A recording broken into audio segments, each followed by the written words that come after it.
একটা নাম এন বাতাসে ফিসফিস করে কেউ ডাকে। পৃথিবীর শেষ প্রান্তে ঠায় দাঁড়িয়ে আছে একটা জেলেপল্লী। চারপাশে খাড়া পাহাড়, এন আকাশ ছোঁয়ার জন্য ছুটে যেয়েছে। আর চারিদিক থেকে আছে কুয়াশা, সবসময় কুয়াশা। সমুদ্রের কেউ আছাড়ে পড়ছে পাথরের গায়ে। প্রকৃতির রূপের এক নিরন্তর স্মারক। পাহাড়ের ছায়ায় লুকিয়ে থাকে গ্রামটা। এন আশ্রয়ে যায়। জীবন কাটিন এখানে, ক্ষমাসুন্দ। পুরুষ মানুষ মাছ ধরে, মহিলারা জাল বনে। ছেলেমেয়েরা খুব তাড়াতাড়ি বুড়িয়ে আয়, তাদের হাসি হারিয়ে আয় জাদু হয় আর কান্না। রসিয়ে ঘেরা এক জায়গা, এখানে অতীত ভেসে বেড়ায়, ঠিক এমন বাতাসে ভেসে আসে লবণের গন্ধ। কালিদাস সমুদ্রকে চিনত, ঠিক এমন চেনে তার রুখে হাতের তালু। কালিদাসের জন্ম চাঁদের রাতে লোকে বলতো, তার ভাগ্যে লেখা ছিল এই বিশাল ভয়ঙ্কর জলরাশির সাথে পাচালারা। প্রতিদিন সকালে সে তার নৌকা ঠেলে দিত ধূসর জলরাশির বুকে। তার বুক ভারী হয়ে থাকত তিহয়ের বোঝায়। কত পুরুষ ধরে এরা সমুদ্রের খেয়ালে হারিয়ে গেছে তাদের স্মৃতির বোঝায়। কালিদাস বেশি কথা বলতো না। সমুদ্র তাকে নীরবতার গুণ শিখিয়েছিল কান পেতে শোনার কথা, বাতাসের ফিসফিসানি, সমুদ্রের পাখির কান্না। কিন্তু কালিদাস ছিল একজন ভালো মানুষ। তার মন, যদিও তার মুখের মতো রুক্ষ, তবু সেখানে বলছিল আশার একটা ক্ষুদ্র আলো। আর এই আলোই তাকে পৌঁছে দেবে তার কাছে। সূর্য ডুবে গেছে দিগন্তের উপারে। আকাশে লালচে নীল আর কমলা রঙের খেলা। কালিদাস জাল তুলছিল, তার মন হারিয়ে গেছে ঢেউয়ের ছন্দে। হঠাৎ সে দেখতে পেল একটা ক্ষীণ অদ্ভুত আলো জালের উপর নাচছে। এন জালে আটকে পড়া জোনাকির আলো। আলোটা এন তাকে ডাকছে, কাছে টানছে।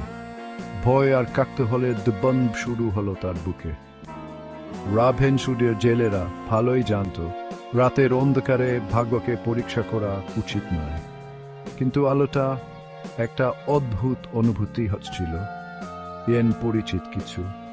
একটা দীর্ঘশ্বাস ফেলে কালিদাস নৌকা ঘুরিয়ে দিল আলোর দিকে, অজানার দিকে। কাছে আস্তে আস্তে আলোটা পরিষ্কার হতে লাগলো।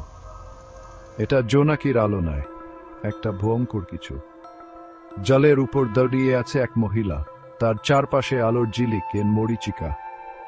তার পোশাক, ইয়া একসময় হয়তো রঙিন ছিল, এখন মলিন ও ছেংড়া, শরীরে জড়িয়ে আছে জলজান্তের মতো।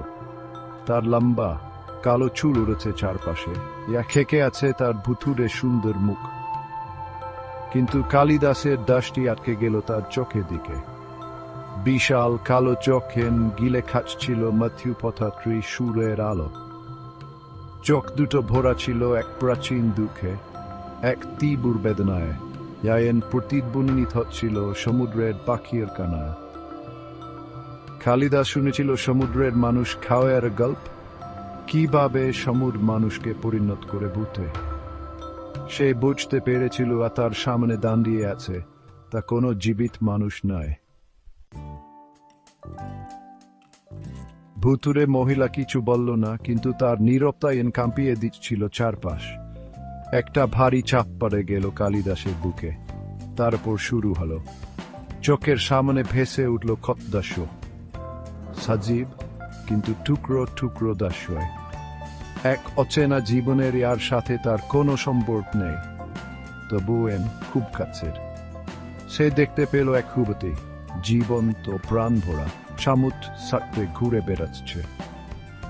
সে দেখতে পেল মেয়েটিকে একটি জাহাজের ডেকে দাঁড়িয়ে আছে, তার চোখে নতুন কোন অভিযানের আনন্দ।